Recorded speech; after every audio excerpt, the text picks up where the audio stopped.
Sinampal ang talong. Call me. Aya, at ito ang aking wild confession. Nagsimula lang sa simpleng chat. Parang wala lang. Pero sa bawat reply niya, may kiliti.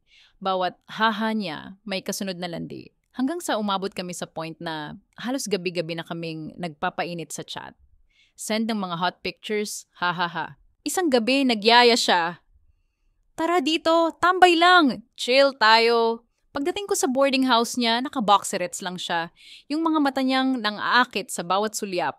Walang ibang tao, tahimik ang paligid. At sa loob ng maliit niyang kwarto, halos marinig mo ang bawat tibok ng puso ko. Naupo kami sa kama, nagkwentuhan, nagtawanan, pero unti-unting lumalapit ang mga mata niya sa mga labi ko, hanggang sa hindi na siya naghintay ng permiso. Hinalikan niya ako.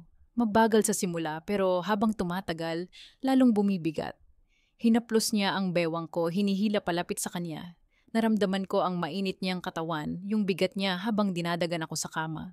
Tinanggal niya ang shorts ko, pinagilid ang pantirets ko. Lumuhod siya sa pagitan ng mga hota ko at sinimulang dilaan ang tahong ko. Paikot, pasundot, minsan gigil na parang gutom. Ramdam ko ang bawat galaw ng niya, mainit, mabasa. Paulit-ulit, napakapit ako sa kumot, humihingal.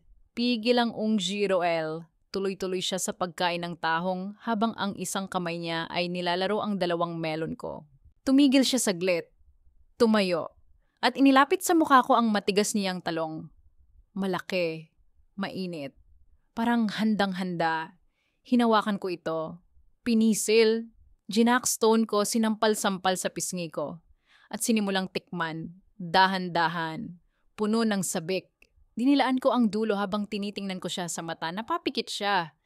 Napaung 0L ng mahina. Parang kakatas na ang talong niya dahil sa kilite. Habang hawak ko pa ang talong, biglang nag-ring ang phone niya sa lamesa. Nagulat kami pareho, pero sinagot niya agad. Hello, Hon. May tinatapos lang ako. Sandali na lang to. Hindi siya tumigil. Habang kausap si Hon, bumalik siya sa pagitan ng mga heart ako. Kinain ulit ang tahong ko habang nakikipag-usap. Nginig na nginig ako. Parang sinasabay niya ang dila sa bawat salitang sinasabi niya sa telepono.